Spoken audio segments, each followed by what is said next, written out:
بسم الله الرحمن الرحيم الحمد لله والصلاة والسلام على رسول الله وعلى آله وأصحابه أجمعين السلام عليكم ورحمة الله وبركاته وكي يقول بما لك بلسي بجوكو فقه المعاملات المالية إتي أما تسواجه نبالوني إن شاء الله تعالى إتي يفجأ أقولي رواتي توني هنا ني إتي أما سي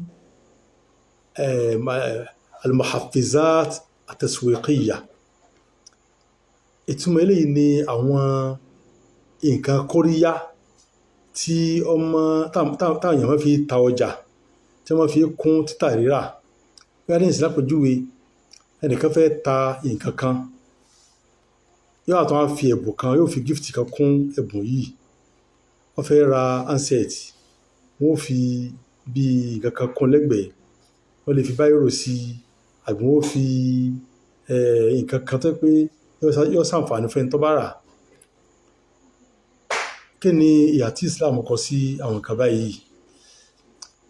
Islam kò lòdì sí kéèyàn máa ta ọjà kí ọmọ wọ́nà kọjá wípé àwọn èèyàn ó máa ra ọjà rẹ̀ ní ọ̀nà ìpolówó oríṣiríṣi tí ó bá ti jẹ́ pé ó mú èrú àbí jìbìtì lọ́wọ́.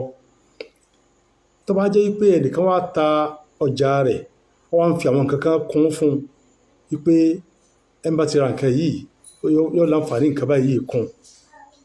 Eléyìí kò sí tó burú níbẹ̀ tó fi ń jẹ́ wípé a rí àwọn nǹkan tá a fẹ́ kà lé yìí. Alákọ̀ọ́kọ́ mo ní kó jẹ́ wípé tó fẹ́ rà yìí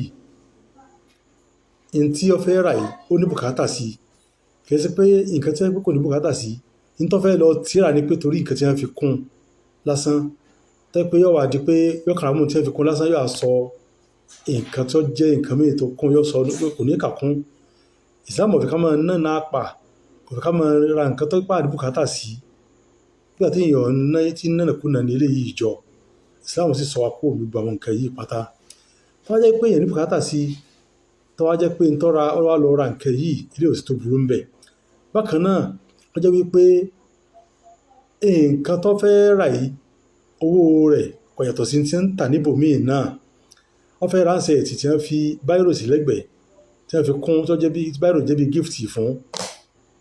Eléyìí tó jẹ́ wípé ránṣẹ́ tí yìí wọ́n ń tà ní bí 50,000 ní ìsìn lápèjúwe. Níbi tí wọ́n ti ń tà náà tí wọ́n ń tà náà ní iye báyìí. Wọ́n túmọ̀ sí pé ẹ̀bùn tí wọ́n fi sí yìí wọ́n fi kún lásán gan-an ni.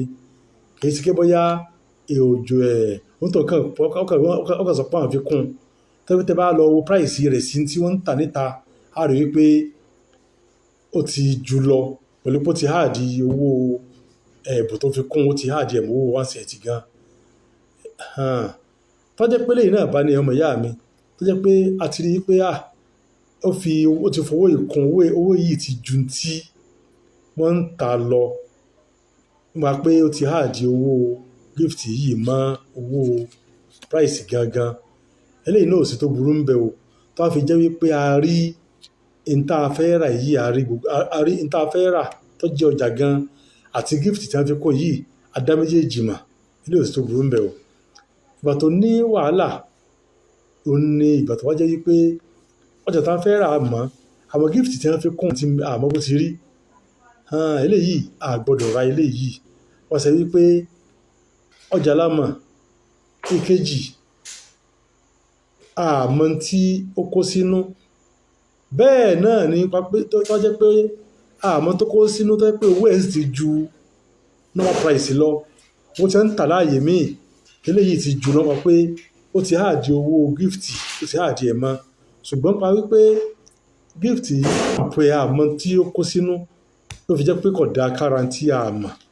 Ànábì sallallahu alaihi wasallam ó ti kọ̀ fún akámọ́ ara ọjà tó wípé àmọ́ tí ń bẹ ní tó kó sínú orójú àmọ́ tó lè já sí ṣé ń tá a fẹ́ ni àbí ń tá a fẹ́ sótò ń tá a lérò àbí òtó ló jẹ́ pé a gbọ́dọ̀ rárú ọjà bẹ́ẹ̀ tó jẹ́ pé owó rẹ̀ yàtọ̀ kò sí tó burú ń bẹ o. Àmọ́ tá owó ẹ̀ yàtọ̀ là ń sọ o tá owó ẹ̀ ti yàtọ̀ sí tí ń ta nípa pé ìkan tí wọ́n fi kún tá àmọ́ tí ń bẹ́ẹ̀ bẹ́ẹ̀ ló fẹ́ sọ di nǹkan tí kò dáa. Lé sókè ọ̀rọ̀ tí wọ́n bá fi nǹkan kan kún ọjà fún èèyàn kò sí tó burú bí kéèyàn gba àfikún yìí lóògbé tó wá fi ń jẹ́ pé kì í ṣe pé èèyàn lọ ra nǹkan yìí láláì ní bùkátà sí i. Bákan náà owó téèyàn rà owó yìí kò yàtọ̀ sí tí ń tà níbòmíì náà bákan náà láì fi gift kún. Tó jẹ́ pé owó bá yàtọ̀ tó jẹ́ pé a sì rí nǹkan mọ nǹkan tí ó jẹ́ gift yìí eléyìí ò sí tó burú bí kéèyàn rà. Èèyàn gbọ́dọ̀ mọ tí mẹ́mbẹ́ tí èèyàn ti mọ̀ àti ọjà ni o àti gift yẹn fún yàn ni o a gbọ́dọ̀ rà á. Gbogbo tí wọ́n ti kó nǹkan tó jẹ́ pé ó jẹ́ nǹkan tó rújú tá a mọ iye owó rẹ̀ láàrin tá a fẹ́ rà àti ìta àrí àti ìta àrí. Eléyìí yóò fa ìtí wọ́n ń pè ní al-gharar tó jẹ́ pé Ànábì sallallahu alaihi wasallam ó ní a gbọ́dọ̀ rà irú ẹ̀ ní tó jẹ́ pé a mọ in tó kó sínú. Wọ́n ní bí Imam Ahmad rahimahullah ta'ala wọ́n bi léèrè ìbéèrè pé tí ẹnìkan bá ra ẹnìkan ní kí ẹnìkan bóun ta aṣọ ẹnìkan fún ẹnìkan ní aṣọ kan wípé bá mi ta aṣọ yìí ẹni wá lọ ta aṣọ yìí àmọ́ nígbà tó ta aṣọ yìí tán ẹni tó ra aṣọ yìí lọ́wọ́ rẹ̀ ó wá fún ní ẹ̀bùn kan ó wá fún ní handkerchief ó ní kó gbà nígbà tó fún lówó. Imam Ahmad sọ wípé ẹni tí ó ní aṣọ tó ní kẹ́nìkan bóun tà yìí òun ló lo tó tí wọ́n lọ fún lówó aṣọ tí wọ́n bá tà òun náà wọ́n fún ní handkerchief tí a fún tó jẹ́ ẹ̀bùn yìí torí pé in tó jẹ́ okùnfà tí wọ́n fi fún ní handkerchief òun náà ní aṣọ tí wọ́n tà fún. Nígbà tó jẹ́ pé òun náà ló jókòó fà ń kọ́ owó aṣọ tí wọ́n tà àtẹ̀bùn tí wọ́n gbà ń bẹ̀ ẹni tó ní ni wọ́n fún o. Bẹ́ẹ̀ náà ni ohun tí a sọ yìí náà tó jẹ́ pé èèyàn bá tà fún èèyàn bákan náà tí wọ́n fún èèyàn ní ẹ̀bùn lórí ẹ̀bá náà ni wọ́n bàbá yóò ṣe àlékún àgbọ́yé wa. Sókè ọ̀rọ̀ ni pé kò sí tó burú bí kéèyàn ta ọjà kó fi kankan kún fáwọn tí ó máa rà bí ẹ̀bùn. A rí pé ó pọ̀ láwùjọ wa a ní pé bí àwọn ilé epo kan ni wọ́n fún èèyàn ní àwọn bí àwọn ẹ̀bùn kan pé ẹni tó wá ṣe eléyìí àwọn ò fún lẹ́bùn bẹ́ẹ̀ tó bá dàpọ̀ lọ́dọ̀ àwọn ò fún ní ẹ̀bùn báyìí. Ohun tá a wí náà láwòye sí níbi tá à ń sọ yìí báyìí lọ. Ìta wa sọ ìpátá ìyẹn ọmọ ìyá mi yàtọ̀ sí ètò jẹ́ wípé tẹ́tẹ́ ní bẹ́ǹdì rẹ o bíi pé tó bá ti ra nǹkan yìí ó lẹ́tọ̀ sí àti ní ìpè sí ẹ̀bùn kan tó jẹ́ pé ẹ̀bùn yìí báyìí ní ìsìn báyìí wọ́n padà tó